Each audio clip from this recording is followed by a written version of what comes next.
সরকারি তিতুমির কলেজকে স্বতন্ত্র বিশ্ববিদ্যালয়ে রূপান্তরের ঘোষণার দাবিতে টানা 4 দিন আন্দোলন করেছেন শিক্ষার্থীরা। এবার শিক্ষার্থীরা ঢাকা উত্তর সিটি কর্পোরেশনে অবরোধের ঘোষণা দিয়েছেন।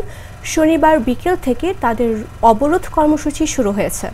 সন্ধ্যায় গুলশান 1 গোলচত্বর অবরোধেও করেন তারা। আজ রোববার সপ্তাহের প্রথম কর্মদিবসে তারা কঠোরভাবে অবরোধ কর্মসূচি করার ঘোষণা দিয়েছেন। আজ বেলা 11টা থেকে তারা মহাখালী রেল ক্রসিং, আমতলা মোড়, গুলশান 1 গোলচত্বর সহ আশপাশের এলাকায় অবরোধ করার কথা জানিয়েছেন। ফলে আজ নগরবাসীকে সড়কে চলাচলের ক্ষেত্রে চরম দুর্ভোগ হতে পারে। আন্দোলনরত শিক্ষার্থীরা জানান, শনিবার বিকেল 4টা পর্যন্ত তারা শিক্ষা মন্ত্রণালয়কে আলটিমেটাম দিয়েছিলেন। মন্ত্রণালয় সেই আলটিমেটামের মধ্যে কোনো ঘোষণা দেয়নি, উল্টো বিবৃতি দিয়ে সময় বেঁধে আন্দোলনের যৌক্তিকতা নেই বলে উল্লেখ করেছেন। এতে শিক্ষার্থীরা ক্ষুব্ধ। তারা রোববার Barasat barricade north two north city কর্মসূচি পালন করবেন।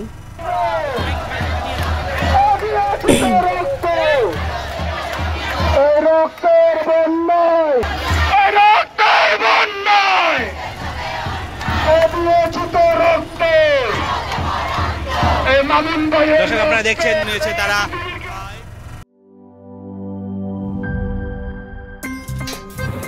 আমার একটা স্মার্ট সিদ্ধান্তে 25% গ্যাসের খরচ কমেছে। ভাবছেন কিভাবে?